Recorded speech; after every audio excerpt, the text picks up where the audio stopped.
We be akwa abadiba Campo Media. Ya catch us subscribe, share, and like it. Campo Media, you want sempa edi bremo. Ene ya babedru wasa memu. Yo Appiate. Appiate no ye krubia ebe mfie mienu ni. Eye ka bia na eso to pay kudi ewu benya accident ha ekum nipa do na ebo kru no hyi kru no se kru no condemn no. Ye hwe edan a esisi ha yesi a de eso nchance na yesi ni nyina eye baabia topae no ebedruye na ohwe kwa ho kwa tenten ya topae ni timi ba bedru hasia na chese ano odin ye ma obi bia no busuani fim bia ya akọ emu bia hye den fim mienu nie na ye hwe se de ikuru no boye na aban ni mpanimfo eyi ikroma ni nyina afiri ha na omudo makọ ikrufofo so a omu ye redevelopment ediama ikuru na chese ano odin nti ye hwe baabia megine ya aha ani kru no ano edaya ni sisi ano no ba de kromu na nkasa no na egu ni sie no ye hwe edaya aban esisi ama omu a adan esisi sie nyina ye ne aban eni mpanimfo mebeto eye odikru a wo krom ha no beto no ha sei oni mpanimfo wa ha ya sabi omugu adwuma so omu ya enipa gusu gidigidi omu sisi adan kwa no mu sisi se do mezi no omu ye na apartment obia no ne de se na bia adofo aya omu da hye omu japade hye no omu so benya baabi na omatena Appiate eye wasa bogoso ene ekropon mfimfin ekura na hye ha in fact mfie mienu na ya rehosem na eya ye be kọ ne akọ akọhwese video no a esi ebe mfie mienu no na ya hwe kuro no se de kuro no si yeye na afi ya ba behwe baabi aye dura ya ene ekuro no aban ni mpanimfo atumi aye ntoto ya ye hye ya ye hwe ha se ya na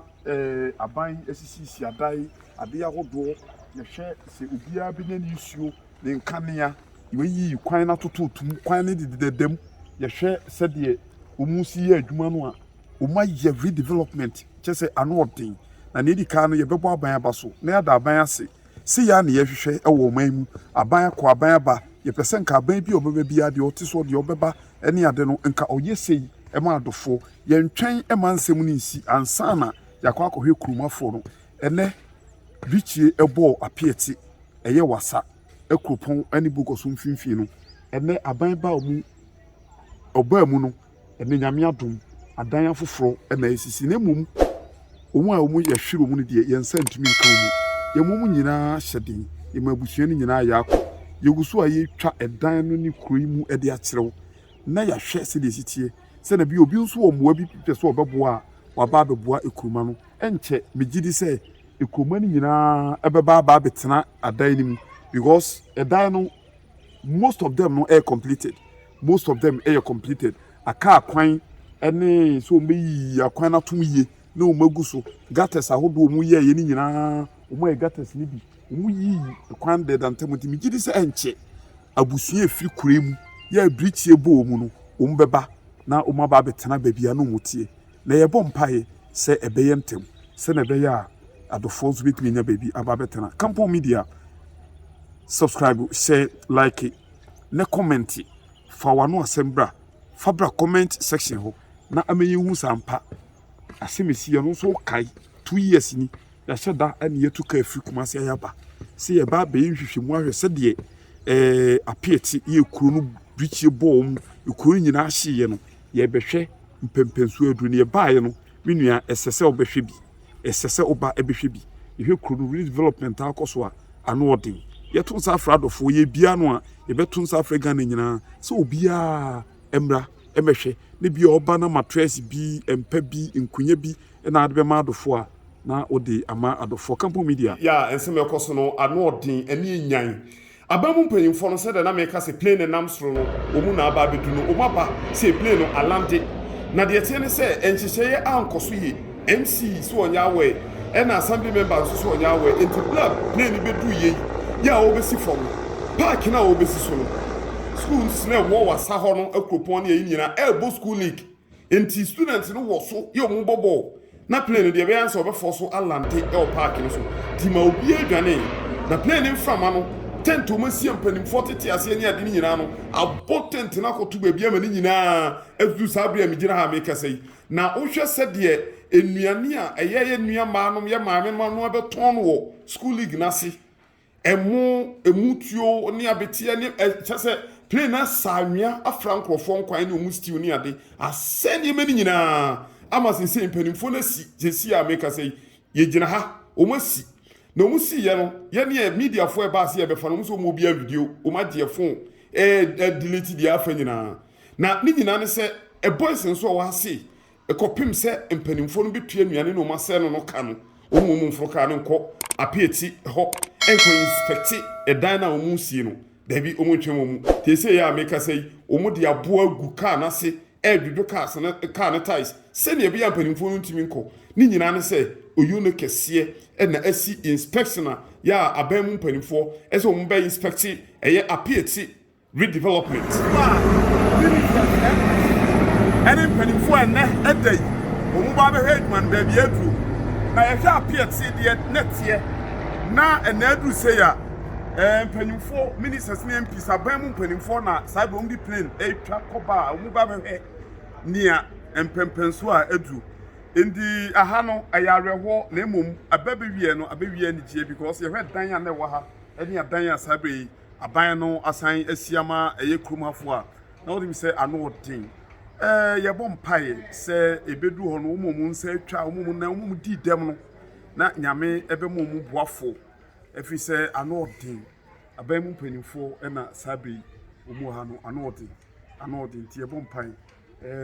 yeguso ye de mo ko apro ye hwe said the development university e say you know hwe mfimfia na ha be ya akwan o meduedue green glasses wo ha say the meduedue ha no o muguso water pipe toilet obia ne light ni meter che say akwan de dem ye hwe nsuo ene niema otimo say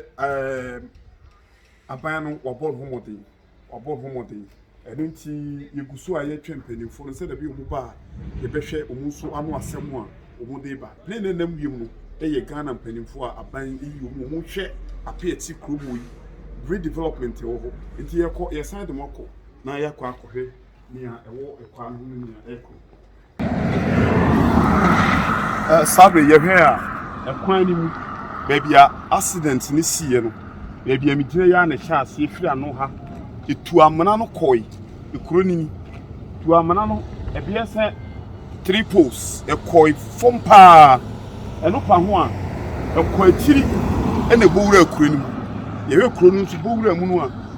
a ko sei ensase ni adan ni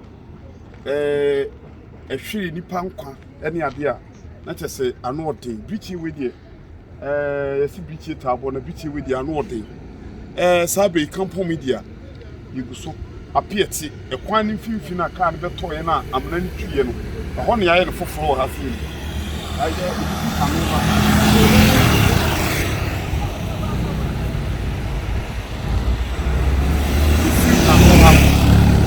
isi anoha ana tu amna no ano pa die ekọ ya akọ eti ho ene bowura ekuro ni mu no ene kodie enipa wu pa ahoho eni kromafo wi enti na ehwese de ho na sia no a yeye ekroma ni nyina kogu baabi ena aban ahya ase a oye development ya woto din se Appiate Redevelopment scheme wo hwe se de construction isi koso a about 124 units apartments or more than that say award na ekroma ha no se ye feel why enti ase but ni nyina mu no na me na ebe che de mra ne na na ebe sa ba mo chen na ye no mo ba be din ko enti ko we ye galamses ene wa ha but ye development ya ko ha na ye hwe akwan ya wa ha ye hwe ne ma akoso a ame ahwe nipa nkwa na me bisa say edi ade na ebe ya ma sadi we ebi nsibim edi ade na ye be ya sadi we ebi nsibim yeguso